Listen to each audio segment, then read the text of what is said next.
This harbor has stood in crashing seawater for 2,000 years. Modern concrete in the same ocean crumbles in 50.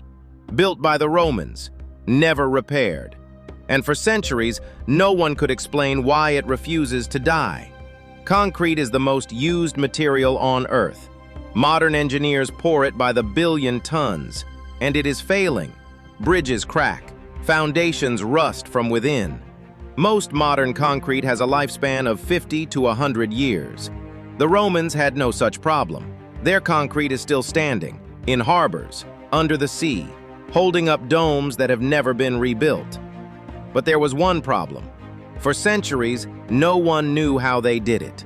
The recipe was lost. And when scientists finally rebuilt it, piece by piece, they discovered the Romans were hiding not one secret, but three. The last one they only understood 2 years ago. The story begins near Naples, in the shadow of a volcano. Around a town called Pozzuoli, the ground is covered in a strange gray dust, volcanic ash. The Romans noticed something no one else had. When this ash was mixed with lime and water, it did not simply dry, it transformed. It set into a stone harder than the rock around it. They used a technique called pozzolanic mixing. They named the ash after the town, Pozzolana. The Roman writer Pliny the Elder described it with wonder. He wrote that this concrete, once placed in the sea, becomes a single stone mass, impregnable to the waves, and every day stronger. Every day stronger, a material that improves with age. To a modern engineer, that sentence should be impossible. But pozzolana alone could not explain it. Volcanic ash is used in some modern cements too, and modern cement still fails. There was a second trick. To understand the second secret, look to where Roman concrete performs best. Not on land, in the sea. Modern concrete fears salt water. The ocean attacks it. Chlorides seep in. Steel reinforcement rusts and swells. The concrete cracks itself apart from the inside. This is why coastal structures need constant repair. The Romans built entire harbors directly into the waves and walked away. 2,000 years later, they are still there. In 2017, a geologist named Marie Jackson drilled into ancient Roman marine concrete. She expected slow decay. She found the opposite. Inside the concrete, rare crystals were growing, a mineral called aluminous tobermorite, and another, phillipsite. These crystals do not form when the concrete is made. They form over centuries, as seawater slowly seeps through the material and reacts with the volcanic ash. The very thing that destroys modern concrete, seawater, was making Roman concrete stronger. But that raised a stranger question. Growing crystals could explain the strength. It could not explain the healing. Because Roman concrete does something no crystal alone can do. When it cracks, it repairs itself. Every ancient engineering secret on this channel is one modern science is still trying to catch up to. If this is your kind of mystery, subscribe. The next reveal is the strangest one yet.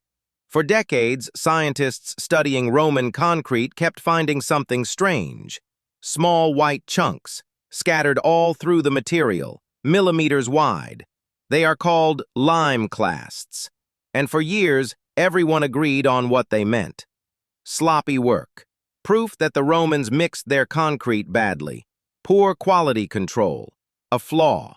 The greatest concrete ever made, dismissed as a mistake. But there was one problem. If these white chunks were a flaw, why were they in every sample? In the strongest structures, in the harbors, in the Pantheon itself. A mistake does not appear everywhere for 1,000 years in the empire's finest work. So a team at MIT asked a different question. What if the lime clasts were not an accident? What if they were the entire point? To find out, they had to rethink how the concrete was made.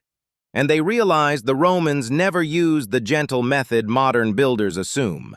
They used a technique called hot mixing. Modern builders mix cement with slaked lime, a calm, safe, room temperature reaction. The Romans did something more violent. They used quicklime, calcium oxide, and mixed it while the reaction was still burning.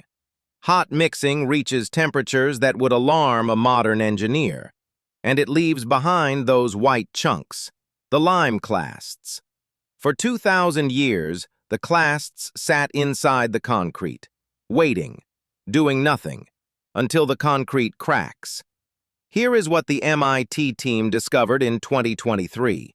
When a crack forms and water reaches a lime clast, the clast dissolves. It releases calcium. The calcium flows into the crack. It reacts. It hardens. And it seals the crack shut with new stone.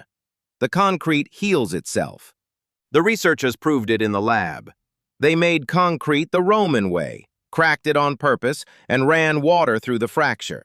Within 2 weeks, the crack had filled and sealed. A control sample made the modern way stayed broken. The mistake the world laughed at was a self-repair system, built into the stone. 2,000 years before modern science had a name for it. So how did the Romans build concrete that outlives empires? 3 secrets, working as one.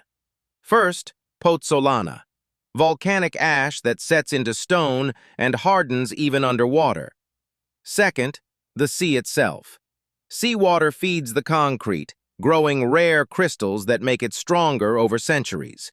And third, the lime clasts, a self-healing system that seals its own cracks again and again for 2,000 years.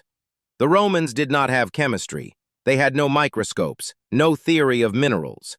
They learned by watching, by building, by failing, and by remembering what worked. They encoded that knowledge into a recipe, and the recipe outlasted the men who wrote it. Modern engineers are now racing to bring it back. Self-healing concrete could cut construction waste, lower emissions, and build structures that last for centuries instead of decades. The future of concrete may not be invented, it may simply be remembered. Water flowed into the cracks, the stone repaired itself, and the walls endure. Every day, a new ancient engineering secret. Subscribe so you don't miss the next one.